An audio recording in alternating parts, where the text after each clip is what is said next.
Halo semuanya, selamat datang di Nas Channel. Kali ini aku akan berbagi tutorial dasar menggunakan CorelDRAW X7. Oke, langsung saja ke pembahasannya. Oke teman-teman, untuk pertama-tama kalian bisa klik New Document di sini. New Document di sini artinya membuat dokumen kosong baru dengan pengaturan aplikasi default. Baik, selanjutnya ketika kalian membuat dokumen baru, kalian akan diminta untuk mengubah beberapa bagian dari dokumen baru tersebut. Yang pertama, di sini kalian bisa ubah bagian nama atau judul dari dokumen baru tersebut sesuai dengan keinginan kalian. Yang kedua ada preset destination. Di sini saya menggunakan custom. Selanjutnya ada size atau ukuran dari lembar kerja kalian. Di sini saya menggunakan A4. Dan di dalam Corel ini kalian bisa memilih berbagai macam jenis kertas atau dasar yang akan kalian gunakan. Selanjutnya ada weight. Di sini weight berfungsi untuk mengatur lebar dari lembar kerja yang kalian gunakan sesuai dengan keinginan kalian. Begitu juga height untuk mengatur ketinggian atau panjang dari lembar kerja yang kalian gunakan sesuai dengan keinginan kalian. Di sebelah kanan ada centimeters. Ini adalah unit atau satuan yang kalian pakai untuk lembar kerja baru kalian. Di bagian bawahnya ada orientation untuk mengatur lembar kerja kalian portrait atau landscape. Kalian bisa mengatur sesuai dengan keinginan kalian. Selanjutnya ada primary color mode. Di sini untuk mengatur warna dasar yaitu RGB atau CMYK. Selanjutnya kalian bisa klik OK saja. Oke, kita sudah masuk di lembar kerja baru. Di sini saya akan memperkenalkan beberapa bagian-bagian dari CorelDRAW. Untuk pertama, mulai dari atas adalah menu bar. Komponen ini berfungsi untuk menampilkan berbagai macam menu. Jika Anda klik pada menu bar, maka Anda akan melihat berbagai macam sub menu tampil di bawahnya. Disinilah letak semua fungsi dan fitur CorelDRAW. Oke, selanjutnya adalah standar atau toolbar. Di area ini berisi berbagai macam tools untuk mengatur workspace dan bekerja dengan file. Toolbar berisi fungsi-fungsi kontrol file dan workspace. Misalnya membuka, mengedit, menyimpan, dan menutup file. Yang ketiga adalah property bar yang terletak di bawah toolbar. Property bar berisi perintah-perintah saat tools tertentu diaktifkan. Misalnya, saat Anda sedang menggunakan text tool, maka property bar akan menampilkan perintah-perintah yang berkaitan dengan teks. Yang keempat adalah toolbox.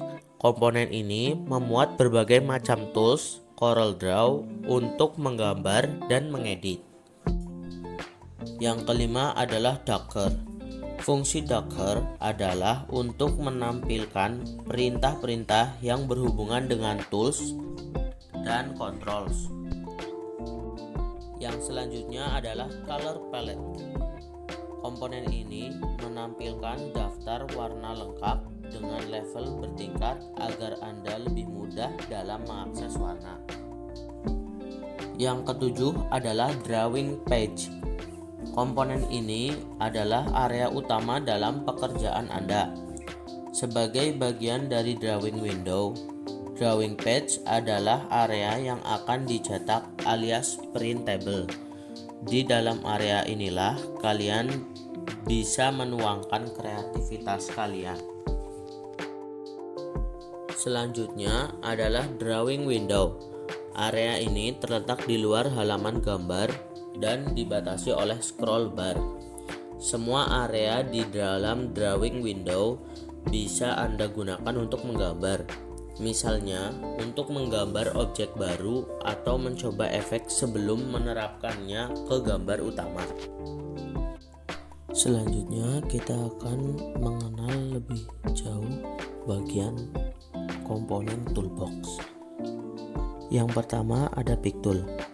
Pick tool berfungsi untuk memilih, menyeleksi, dan mengatur ukuran serta posisi dari objek. Berikut cara pemakaiannya. Kalian bisa menggeser objek yang telah diseleksi dengan pick tool, lalu mengubah ukuran dan merotasi atau memutar objek yang telah dipilih dengan pick tool. Berikutnya adalah shape tool. Shape tool memiliki fungsi untuk membuat atau merubah objek menjadi bentuk lain dengan menggunakan titik sudut dari objek tersebut. Jika kalian memilih seluruh sudut, hasilnya akan seperti ini. Dan jika kalian hanya memilih satu sudut, maka hasilnya akan seperti ini.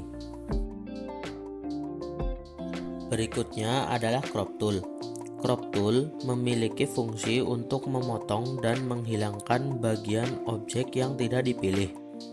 Cara pemakaiannya, kalian hanya perlu memilih bagian yang tidak ingin dihilangkan. Setelah itu, kalian bisa menekan enter untuk menghilangkan bagian yang ada di luar dari kotak crop tool. Selanjutnya adalah zoom tool. Zoom tool berfungsi untuk mengatur ukuran tampilan dari lembar kerja pada CorelDRAW. Kamu bisa memperbesar atau memperkecil tampilan dari lembar kerja sesuai dengan yang kamu inginkan. Untuk pemakaiannya, kalian hanya perlu klik kiri pada mouse di bagian yang ingin diperbesar. Kemudian ada pen tool.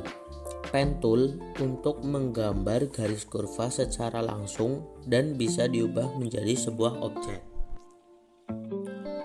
Untuk penggunaan pen tool, kalian hanya perlu menggunakan klik kiri dari mouse dan membentuk apa yang kalian inginkan. Selanjutnya adalah Artistic Media Tool. Artistic Media Tool berfungsi untuk membuat garis dengan berbagai bentuk atau style.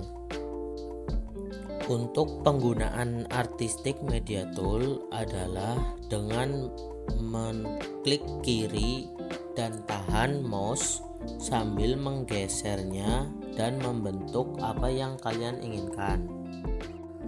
Selanjutnya adalah Rectangle Tool. Rectangle Tool adalah tool yang bisa kamu gunakan untuk menggambar objek dengan bentuk persegi panjang atau kotak. Untuk cara penggunaan Rectangle Tool adalah kalian hanya perlu mengklik kiri mouse dan tahan, lalu memperbesar atau memperkecil ukurannya sesuai dengan keinginan kalian. Selanjutnya ada Ellipse Tool. Berfungsi untuk menggambar objek dengan bentuk lingkaran atau oval. Untuk cara penerapannya, kalian hanya perlu mengklik kiri dan tahan sampai membentuk ukuran yang sesuai dengan keinginan kalian. Selanjutnya adalah Polygon Tool. Tools ini berfungsi untuk menggambar objek dengan bentuk poligon. Untuk cara penerapannya, kalian hanya perlu mengklik kiri dan tahan sampai membentuk ukuran yang sesuai dengan keinginan kalian. Kemudian ada Text Tool. Tool ini berfungsi untuk membuat tulisan. Cara penerapannya adalah kalian hanya perlu mengetikkan apa saja yang kalian inginkan. Kemudian adalah Parallel Dimension Tool. Parallel Dimension Tool berfungsi untuk membuat garis beserta ukurannya secara panjang atau lebar. Untuk penggunaan parallel dimension tool, kalian hanya perlu meletakkan titik awal pada titik yang ingin kalian ukur. Lalu kalian tarik hingga ke titik akhir yang ingin kalian ukur, maka akan muncul ukuran dari ujung awal sampai ujung akhir. Berikutnya ada strike line connector tool. Strike line connector tool untuk menggambar garis lurus untuk menghubungkan dua buah objek. Cara penggunaannya, kalian hanya perlu menarik satu titik ke titik yang akan dihubungkan. Selanjutnya adalah drop shadow tool. Interaktif drop shadow tool digunakan untuk menambahkan bayangan jatuh ke objek sehingga memberikan ilusi kedalaman. Cara penerapannya adalah kalian hanya perlu memilih satu titik sudut dan menariknya ke arah bawah atau ke arah luar sehingga membentuk seperti bayangan. Berikutnya adalah transparency tool. Transparency tool berfungsi untuk memberikan efek transparan pada sebagian atau keseluruhan objek. Cara penerapannya adalah kalian hanya perlu memilih objek yang akan ditransparansi dan menarik dari satu sisi ke sisi lainnya sampai terbentuk transparansi. Berikutnya adalah color airdropper tool. Berfungsi untuk mengambil sampel warna dari sebuah objek dan dapat langsung diaplikasikan ke objek lainnya. Berikutnya adalah interactive fill tool. Interactive fill tool berfungsi untuk memberikan isian ke dalam sebuah objek seperti warna solid, gradasi, pola, dan preset lainnya. Berikutnya adalah save. Untuk save, kalian bisa menggunakan tombol Ctrl dan S.